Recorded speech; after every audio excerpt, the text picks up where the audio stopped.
बच्चे आते हैं वो प्रॉपरली हिंदी को या तो बोल ही नहीं पाते कई बार तो, और या उनको जो हिंदी पढ़नी पड़ती है बड़ी प्रॉब्लम आती है उनको।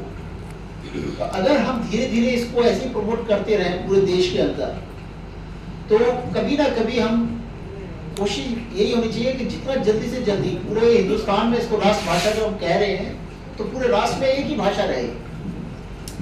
अगर आप किसी भी दूसरी कंट्री में जाइए, चाहे वो जर्मनी है, चाहे वो चाइनीज है, देखिए वो लोग अपना लैंग्वेज को फर्स्ट प्रेफरेंस देते हैं। दे तो हम भी रहे हैं, बट हम इंग्लिश को साइड बाय साइड चलाते रहते हैं। तो कब इससे हमारा साथ छूटेगा ये तो मुझे नहीं पता, बट छूटना अभी भी हमारा जुडिशियल में बड़ी परेशानी रहती है। जहाँ की जुडिशियल में अगर राजस्थान या यूपी साइड में जाएंगे तो वो लोग तो पूरा हिंदी में काम करते हैं, बट दिल्ली में हाई कोर्ट में जाइए, सुप्रीम कोर्ट में जाइए, यहाँ पर थोड़ी सी परेशानी है।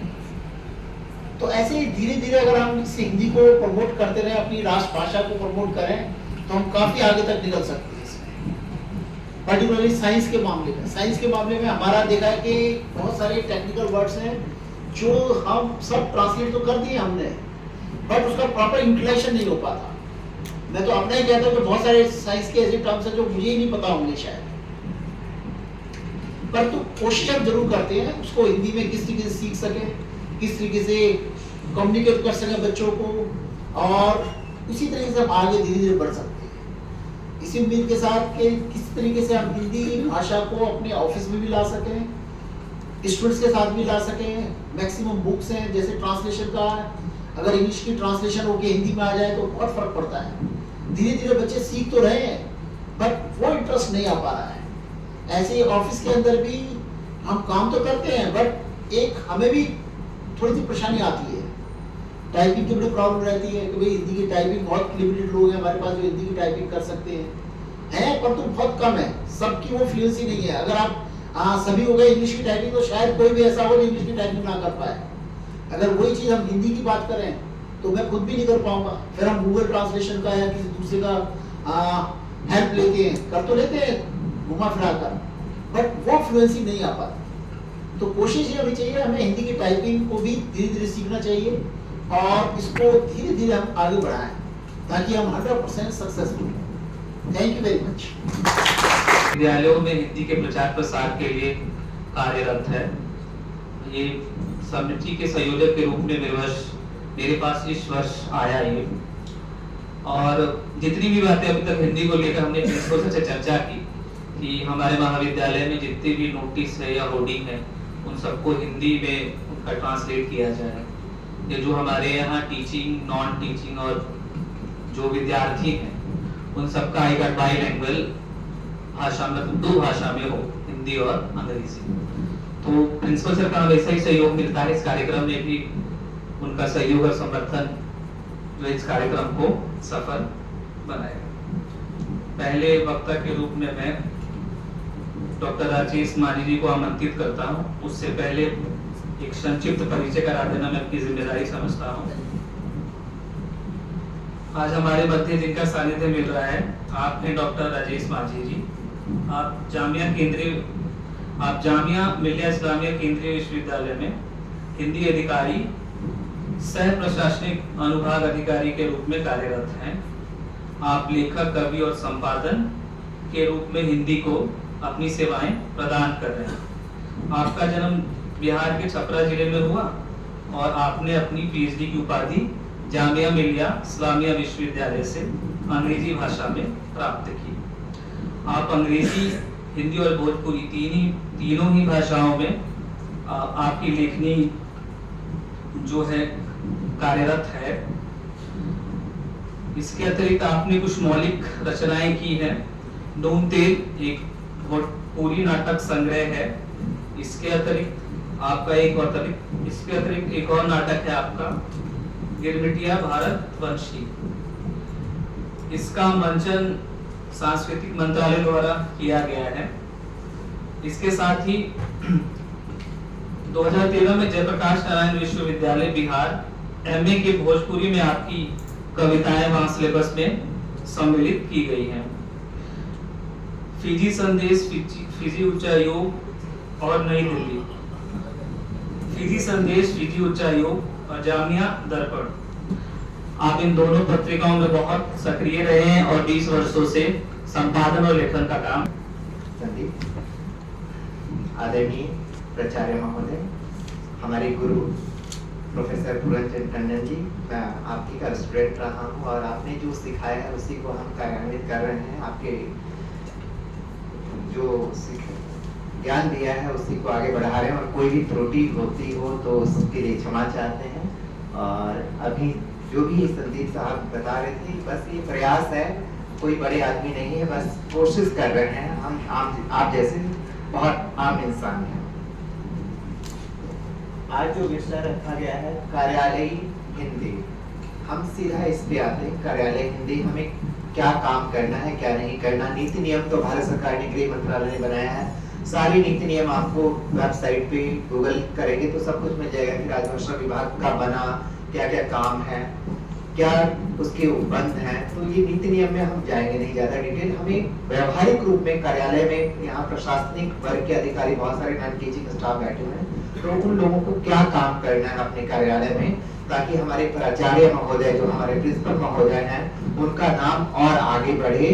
और जो वीसी साहब या जो भी राजभाषा विभाग तक रिपोर्ट जा रही है तो आपके विश्वविद्यालय का नाम और रोशन हो।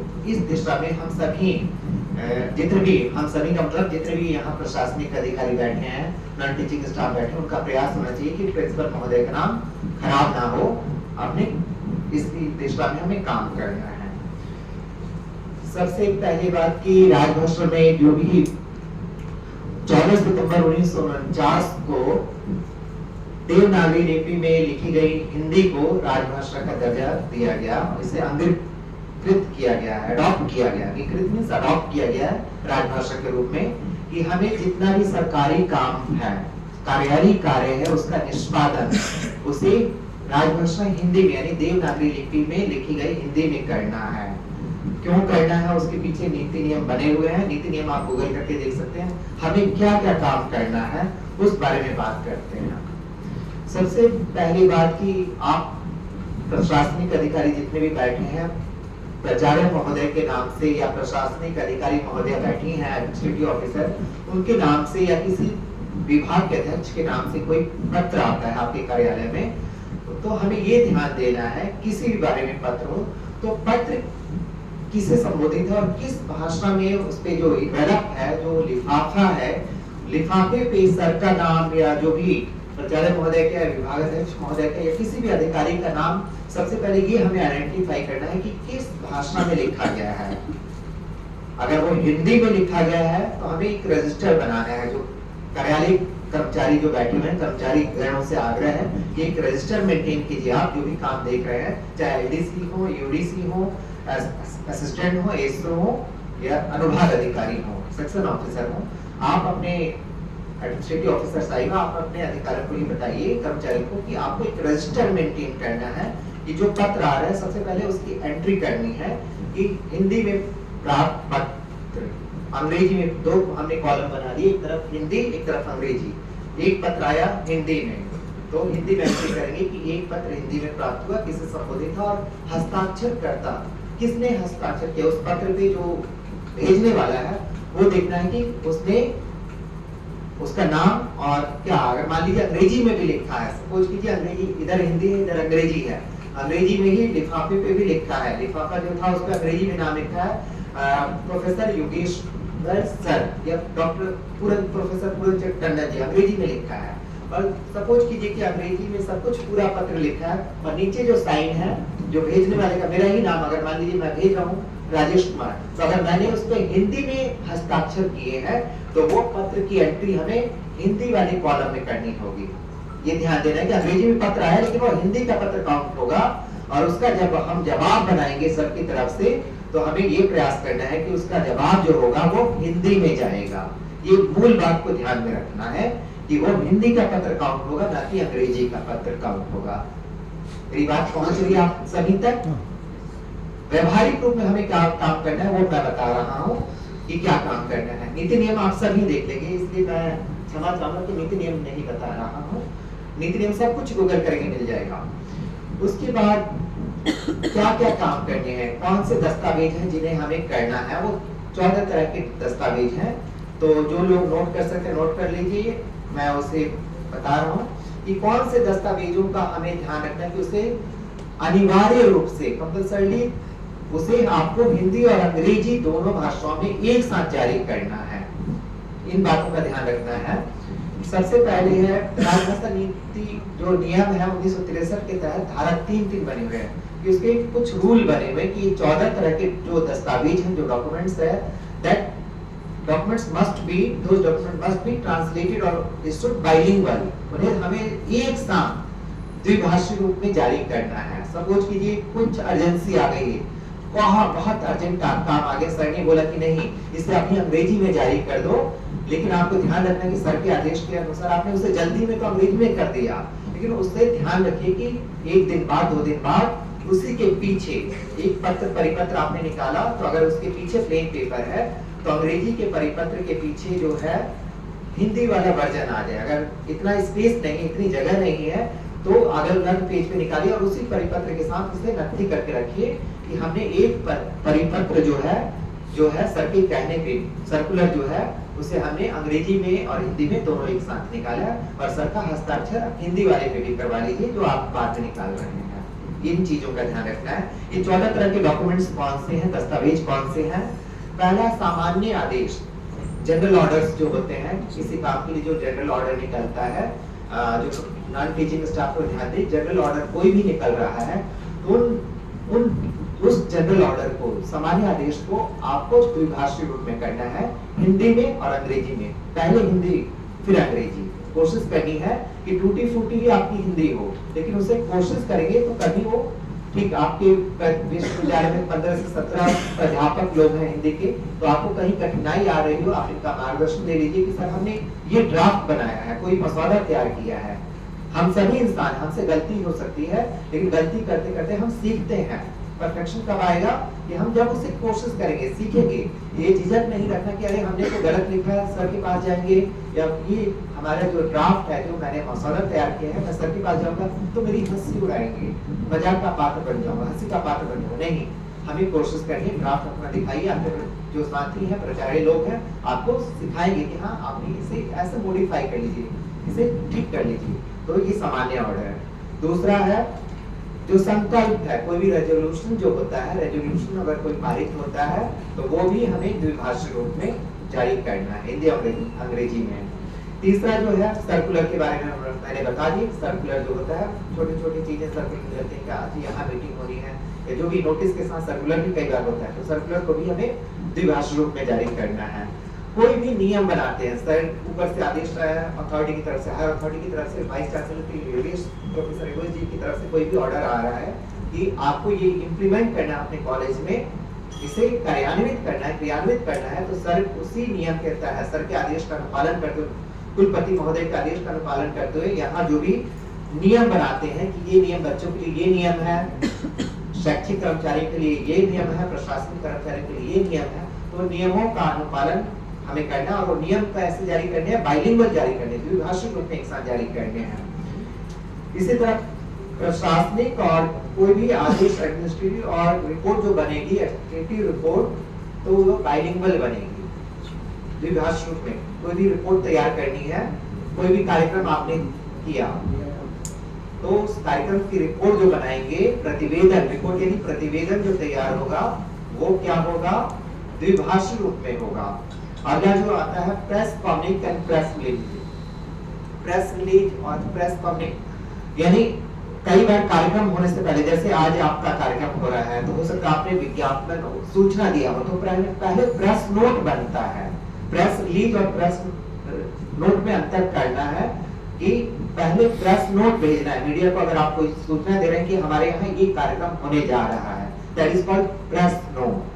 प्रेस नोट अलग चीज है, और जब कार्यक्रम हो जाएगा समापन के बाद, अब आप उसका रिलीज बनाएंगे, प्रेस विज्ञप्ति बनाएंगे, तो वो रिलीज कहा जाएगा, ठीक है। तो दोनों को बाद में भेजा जाता है। तो प्रेस कम्युनिक जितना होता है, प्रेस कम्युनिकेशन हम समाचार पत्रों से या जो इलेक्ट्रॉनिक मीडिया है उसमें कोई सूचना दे रहे हैं, तो हमें द्विभाषी रूप में भेज देना है कि हमारे यहाँ कार्यक्रम हुआ है, तो प्रेस कॉमिक्स सारे हिंदी और अंग्रेजी में एक साथ जारी होने चाहिए। अगला दस्तावेज जो आता है संविदा, कोई भी संविदा यानी कॉन्ट्रैक्ट होते हैं तो वो भी हमें द्विभाषी रूप में जारी करना है, निकालना है। किसी के साथ कॉन्ट्रैक्ट किया जा रहा है किसी काम को लेके तो द्विभाषी रूप में करना है। अगला जो है करार, एग्रीमेंट्स होता है बहुत सारे कामों के लिए। कोई आपके यहाँ बिल्डिंग बन रही है, कोई भी छोटा सा काम हो रहा है तो एग्रीमेंट किया जाता है बाहरी फर्म, छोटे छोटे फर्मों के साथ हम उससे काम दे देते हैं। तो एग्रीमेंट जितना भी होगा वो बाइलिंगुअल होगा। एग्रीमेंट डॉक्यूमेंट जितने भी साइन होंगे यहाँ प्रशासनिक अधिकारी और जो भी हस्ताक्षर करता पदाधिकारी होगा वो बाइलिंगुअल एग्रीमेंट पे ही साइन करे, ये प्रयास होना चाहिए। अगर जो अनुज्ञप्तियां जितने भी लाइसेंस देते हैं, अगर कोई लाइसेंस दिया जाता है किसी फर्म को कि आप ये हमारे विश्वविद्यालय महाविद्यालय में ये काम करें, उसे लाइसेंस दिया, कैंटीन चलाने के लिए लाइसेंस दिया, तो लाइसेंस जो जारी करेंगे आप वो भी बाइलिंगुअल करेंगे हिंदी और अंग्रेजी में। और इन सभी की काउंटिंग करनी है, आपको रजिस्टर मेंटेन करना है। जो आपने रजिस्टर बनाया है कि आज हमारे इस महीने में इतने प्रेस रिलीज हुए, इतने टेंडर हुए, इतने परिपत्र जारी हुए, उन सबका हमें काउंटिंग रखना है, संख्या ऐड करती जानी है उस रजिस्टर में। क्योंकि बाद में जो तिमाही रिपोर्ट भरी जाएगी, तिमाही रिपोर्ट भरी जाती है हर 3 महीने पे, राजभाषा विभाग आपसे एक रिपोर्ट मांगेगा कि आपने क्या काम किया है 3 महीने में। तो सर के हस्ताक्षर से वो रिपोर्ट जाएगी और उन्हीं संख्याओं को आप लिखेंगे जो इतने आपने काम किए हैं। जितने परिपत्र जारी हुए, जनरल ऑर्डर जारी हुए, तो नंबर उसमें होते हैं कितने परिपत्र, कितने लेटर आपके रिसीव किए, कितनों का उत्तर देना जरूरी था, कितने हिंदी में थे, कितने अंग्रेजी में थे, जो लेटर की बात हो रही थी। तो वो नंबर वहां से उठाएंगे आप जो रजिस्टर मेंटेन किया है, और सर के हस्ताक्षर से या प्रशासनिक अधिकारी महोदय के हस्ताक्षर से वो रिपोर्ट जाएगी और वो अपलोड भी होगी राजभाषा विभाग की वेबसाइट पे। हमारे यहाँ यूजीसी पे भी जाती है, हमारे विश्वविद्यालय से, पता नहीं आपके महाविद्यालय में जाती नहीं, लेकिन हमारे विश्वविद्यालय इसलिए हमें यूजीसी और को भी रिपोर्ट भेजनी होती है और शिक्षा मंत्रालय पे भी हमें रिपोर्ट भेजनी होती है। सेम रिपोर्ट जो हम कंपाइल करेंगे, रिपोर्ट को संग्रहित करके एक जगह संचय करेंगे, तो वो रिपोर्ट यही से डाटा हमारे आंकड़े कहां से आएंगे, यहीं से आएंगे। अगला जो दस्तावेज है निविदा प्रारूप, टेंडर फॉर्म्स जो होंगे वो भी बाइलिंगुअल हमें निकालने होंगे। टेंडर कोई भी निकालेंगे तो बाइलिंगुअल करना है। अनुज्ञा पत्र, तो अनुज्ञा पत्र भी हमें बाइलिंगुअल निकालना है। निविदा सूचना, टेंडर नोटिस, कोई भी नोटिस निकालते हैं तो भी आपको बाइलिंगुअल निकालना है। और अधिसूचनाएं, नोटिफिकेशंस कुछ भी निकालना है तो वो भी हमें ध्यान रखना है कि सर के हस्ताक्षर से, जो भी पदाधिकारी हो उसके हस्ताक्षर से हमें नोटिफिकेशन जो है अधिसूचना बाइलिंगुअल निकालें। और संसद के समक्ष प्रस्तुत की जाने वाली कोई भी रिपोर्ट, जैसे वार्षिक रिपोर्ट हमारे यहाँ होती है, तो रिपोर्ट भी बाइलिंगुअल बनेगी, क्योंकि संसद के दोनों सदनों पे वो प्रस्तुत, राज्यसभा और लोकसभा के पटल पे प्रस्तुत की जाती है रिपोर्ट में। तो हमें ध्यान रखना है कि रिपोर्ट जो हमारी तैयार हो उसे बाइलिंगुअल करना है। ये चीजें ध्यान रखना, ये 14 तरह के डॉक्यूमेंट्स हैं। ये करने में कहीं पे भी कठिनाई हो तो उसे आप सर के ही मार्गदर्शन में, जो आपके राजस्व कार्यान्वयन समिति के जो संयोजक हैं उनसे मार्गदर्शन लीजिए कि हमें क्या करना है। आगे जो आता है कि कई बार हमें मुश्किल होता है कि इसके साथ साथ और क्या करें। तो जितने भी नेम प्लेट्स हैं आपके महाविद्यालय में, विभागाध्यक्ष के नेम प्लेट लगे होंगे, तो नेम प्लेट जो है, नाम पट जो है, नाम पट को भी द्विभाषी रूप में हमें लगाना है। वो 14 तरह के डॉक्यूमेंट्स के अलावा और क्या काम है, तो नाम पट जितने भी हैं वे द्विभाषी रूप में हमें लगाने हैं। जितने भी रबड़ की मुहरें हैं हमें उनका काउंटिंग भी रखना है कि नेम प्लेट हमारे महाविद्यालय में, कॉलेज में कितने नेम प्लेट्स लगे, सभी क्या हमें इंश्योर करना है, हमें सुनिश्चित होना है कि नेम प्लेट सारे हमारे अंग्रेजी, हिंदी और अंग्रेजी में ही साथ, हिंदी पहले होगी, अंग्रेजी बाद में होगी। अगर एक ही लाइन में लिख रहे हैं, ऊपर नीचे लिख रहे हैं तो हिंदी ऊपर अंग्रेजी नीचे, एक लाइन में लिख रहे हैं तो पहले हिंदी फिर उसके बाद ऑब्लिक डाल के अंग्रेजी, ऑब्लिक डालना है, स्लैश का निशान डालना है या कॉमा लगा दीजिए, तो पहले हिंदी होगी। दोनों का फॉन्ट साइज जो होगा, जो आकार होगा फॉन्ट का, अंग्रेजी और हिंदी का बराबर होगा। और जब आप टाइप करेंगे कोई भी चीज, अगर टाइपिंग में जाएंगे, यूनिकोड में टाइप करना है, हमें मंगल फॉन्ट में टाइप करना है। जब हम टाइप करेंगे तो हिंदी का फॉन्ट आपको छोटा, मान लीजिए आपने रोमन लिपि में कुछ भी टाइप कर रहे हैं, आपने टाइम्स रोमन सेलेक्ट किया, कंप्यूटर में सब कुछ इंपोर्टेड, सब कुछ फीड है, आपने जैसे क्लिक किया तो टाइम्स रोमन आ गया। टाइम्स रोमन में अगर आपने 12 फॉन्ट साइज सेलेक्ट किया, आप टाइप करेंगे और वही 12 फॉन्ट हिंदी में भी अगर टाइप करेंगे तो छोटा दिखेगा, हरदम वो थोड़ा सा छोटा दिखेगा। तो हिंदी वाला फॉन्ट अगर 14 रखेंगे तो 12 के बराबर दिखेगा, ये ध्यान रखना है। कभी करके आप खुद भी देख सकते हैं। तो हरदम 14 फॉन्ट रखिए हिंदी का, 12 अंग्रेजी का, तो वो दोनों बराबर इक्वल आएंगे। तो हमें ये दिखाना है कि हम पूरे नीति नियमों का सही ढंग से अनुपालन कर रहे हैं। ये तो हो गया नेम प्लेट्स। उसके बाद रबड़ की मोहरें जो जितनी भी हैं, विभागाध्यक्ष की, प्राचार्य महोदय की, प्रशासनिक अधिकारी महोदय की जो स्टैंप है, रबड़ की मोहर जो है, वो भी बाइलिंगुअल बनेगी। अगर बाइलिंगुअल नहीं बन पा रही चीजें तो आप ऐसा कीजिए कि एक हिंदी की रबड़ स्टैंप मोहर जो है अलग बनवा लीजिए अंग्रेजी की, लेकिन कोर्सेज की जितने भी दस्तावेज पे कहीं मोहर लगाने की जरूरत हो तो ज्यादातर पे अंग्रेजी वाले पे भी हिंदी की मोहर लगा दीजिए। अंग्रेजी में कोई परिपत्र जारी हो रहा है तो उसमें हिंदी वाली मोहर लगा दीजिए। और मैडम से ये अगर जल्दी में कोई भी लेटर जारी हुआ अंग्रेजी में भी, तो आपसे निवेदन हम करना चाहेंगे या महोदय, प्राचार्य महोदय से, कि उस लेटर पे आप हिंदी में साइन कर दीजिए। और ये चीजें ध्यान रखनी है हमें। उसके बाद जितने भी कोड्स और मैनुअल्स आपके यहाँ कॉलेज में उपलब्ध हो, वो कोड्स एंड मैनुअल्स सारे बाइलिंगुअल होने हैं। अगर नहीं है तो उसे अभी से तैयार करवाइए।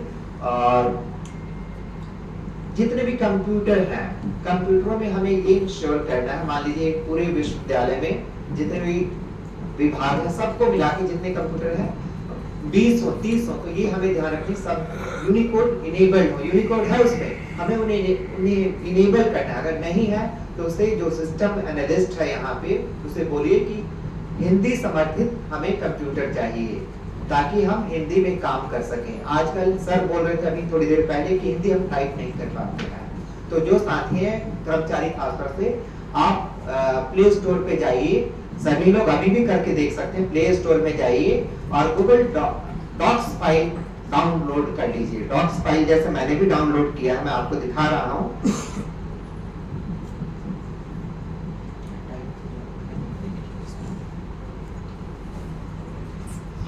प्ले स्टोर से डॉक्स फाइल डाउनलोड कर लेंगे।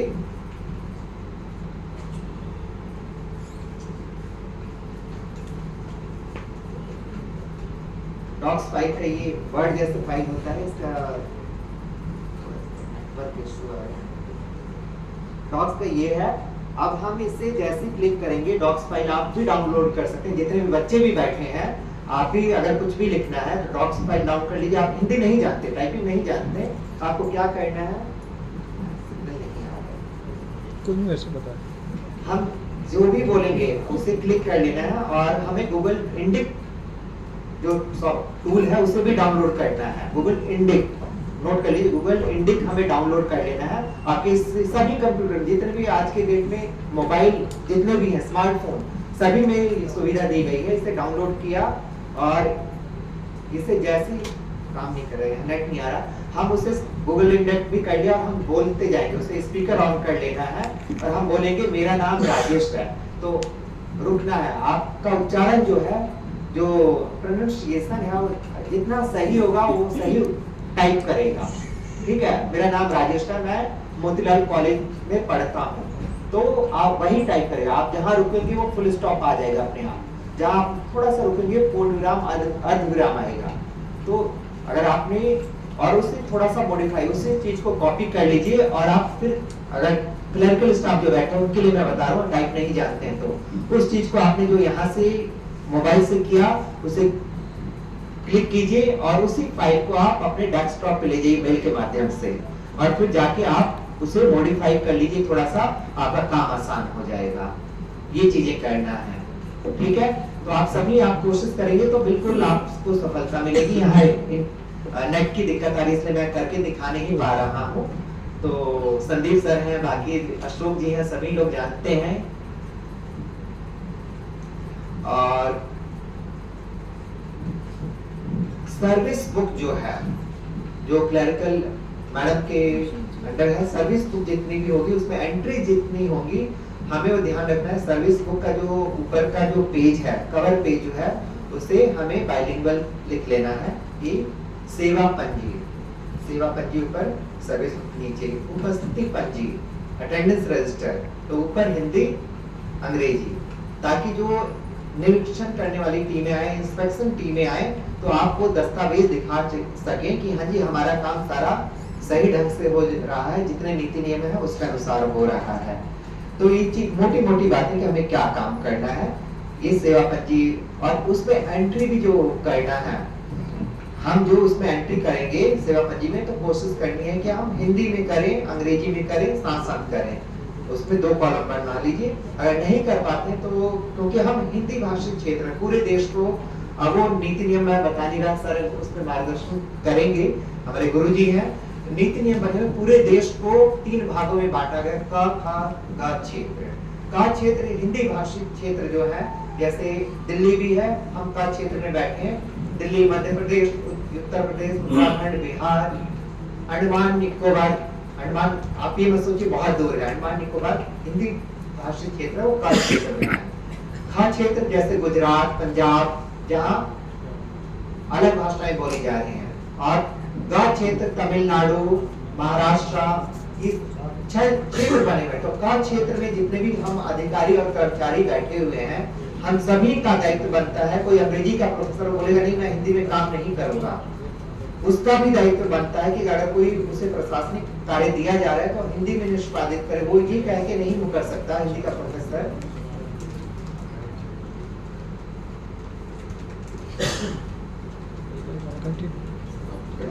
अच्छा, अंग्रेजी का प्रोफेसर जो है, अंग्रेजी का प्राध्यापक ये कह के नहीं कर सकता कि उसे कोई काम करने दिया कि करना है, वो ये कह के नहीं कर सकता कि नहीं मैं अंग्रेजी का प्रोफेसर हूँ।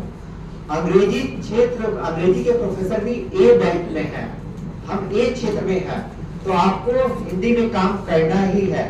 आपकी ड्यूटी है कि आप बंधे हुए हैं कि आपको काम अपना जो है करना हिंदी में ही करना है। इसके साथ साथ ये सारे काम कैसे होंगे, अब हम बातें जो भी है बहुत सारी हैं। ये काम, पानी का फ्लो जो है ऊपर से नीचे आता है, हम सभी जानते हैं। हमारे प्राचार्य महोदय जो अभी बता रहे थे बहुत सारा काम हो रहा है, तो उसके लिए बहुत सारे प्र है, 12 प्र है, हमें वो प्र पे ध्यान रखना। प और रा, हिंदी वाले बच्चे बैठे हैं, कुछ बच्चे हिंदी जो हिंदी वाला से हिंदी जो कुछ बच्चे तो प्र में रा होता है ना, प्रयोग जैसे लिखते हैं, तो प्र पे ध्यान देना है। प्र कौन से 12 प्र है, उन प्र पे सबसे पहले प्रेरणा है। हम सर से प्रेरणा लेंगे, सर खुद ही जो भी प्रेरणा स्रोत है, हम उनसे प्रेरणा पाके, अपने अधिकारियों से प्रेरणा पाके हम उस काम को, हम उनसे प्रेरित है, इंस्पायर्ड है, और हम उस काम को हिंदी में कर रहे हैं। तो प्रेरणा है, राजभाषा का काम प्रेरणा और प्रोत्साहन से चलता है, तो हम प्रेरणा प्राप्त कर रहे हैं और प्रेरणा से ही सारा काम होता है। हम अपने टीचर से इंस्पायर्ड है, जो स्टूडेंट्स अपने टीचर्स उनके रोल मॉडल होते हैं, तो they are inspired by their teachers.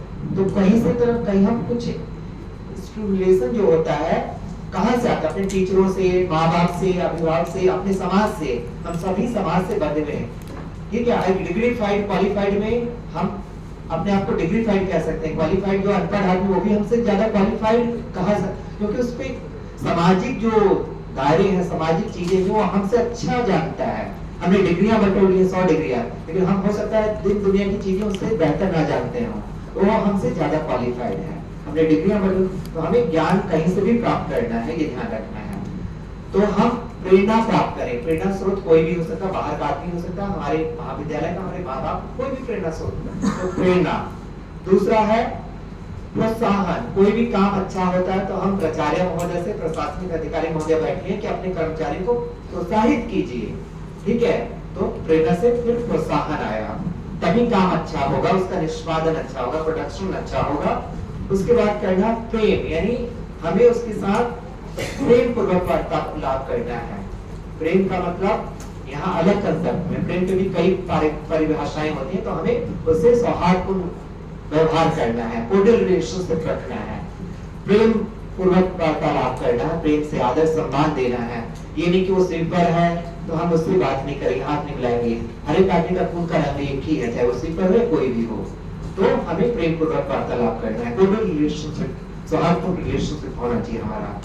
अगला है पुरस्कार। अगर कोई अच्छा काम करे, चाहे बच्चे करें या आपके नॉन टीचिंग स्टाफ करे, तो उसे समय समय पे इस तरह के आयोजनों में जो भी उसे पुरस्कृत कीजिए, प्राइज दीजिए, ताकि वो मोटिवेट हो, मोटिवेटेड है और उसमें एंथुसियाज्म आए, वो अच्छा काम करे और प्रदर्शन करके अरे मुझे तो ये इनाम मिला है, और इनाम मिलने के बाद आदमी की जिम्मेवारियां बढ़ जाती है, बोलता है मुझे इनाम मिला है तो मेरी जिम्मेवारी बढ़ रही है कि मैं अपने काम को अच्छा करूं ताकि महाविद्यालय का नाम और रोशन हो। उसके बाद है प्रशिक्षण। समय समय पे, जैसे इसमें प्रशिक्षण के बारे में सर बताएंगे तो मैं चाहूंगा मार्गदर्शन करिए।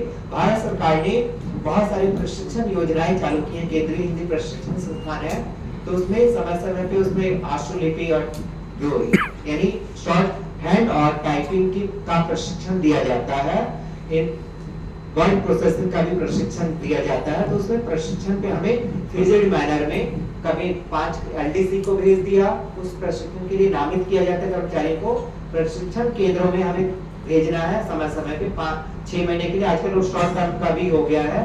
तो प्रशिक्षण हमें करवाना है, आपने प्रशिक्षित करवाना है, ट्रेनिंग देना है कर्मचारियों को जो जिन्हें कठिनाई आ रही है। उसके बाद है प्रचार प्रसार, एडवोकेसी एंड ट्रांसमिशन। कोई काम करे तो हमें उसे बताएं 10 लोगों की हमने ये अच्छा काम किया है।